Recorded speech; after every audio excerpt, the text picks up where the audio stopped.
Hello everyone. তো এটা হলো জামাই ষষ্ঠীর দিনের ভ্লগ।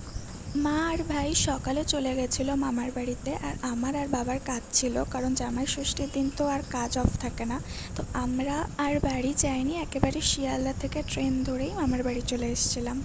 তো লাঞ্চ সেরে কিছু প্রেজেন্টেশন ছিল, সেগুলো সারলাম। তারপর ভাই লেস এনে দিল, সেটাই খেলাম। আর এই লেসটা আমি আগে কখনো খাইনি, এই ফার্স্ট টাইম খাচ্ছি। তোমরা কেউ খেয়ে থাকলে অবশ্যই কমেন্ট করে জানিও।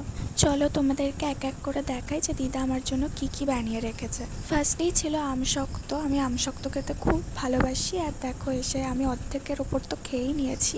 আর তারপরে আমি ভাবলাম নিচে হয়তো কিছু রাখা রয়েছে, বাট না, ওটা তেজপাতা ছিল। তারপর এটা দেখো, এটা হলো কাসুন্দি। তো আমি যে বিস্কুটগুলো ভালো খাই, আমার দিদা সেই বিস্কুটগুলোই আনিয়ে রেখেছে। এটা হচ্ছে টোস্ট। তো আমার তো এটা ভালো লাগে খেতে, চায়ের সাথে বেসিক্যালি। তো তোমাদেরকে আর একটা জিনিস দেখাই, এটা হলো হাতে বানানো ফুলদানি। এটা আমার বোন, মানে মামার মেয়ে, খুব সুন্দর করে বানিয়েছে।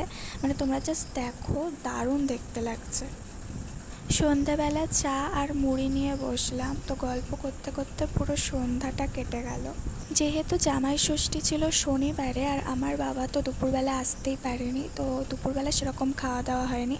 রাতে হয়েছিল আলুর দম আর লুচি, যেহেতু নিরামিষ খায় শনিবারের দিনে। তো টিভি দেখতে দেখতে ডিনারটা কমপ্লিট করে নিলাম।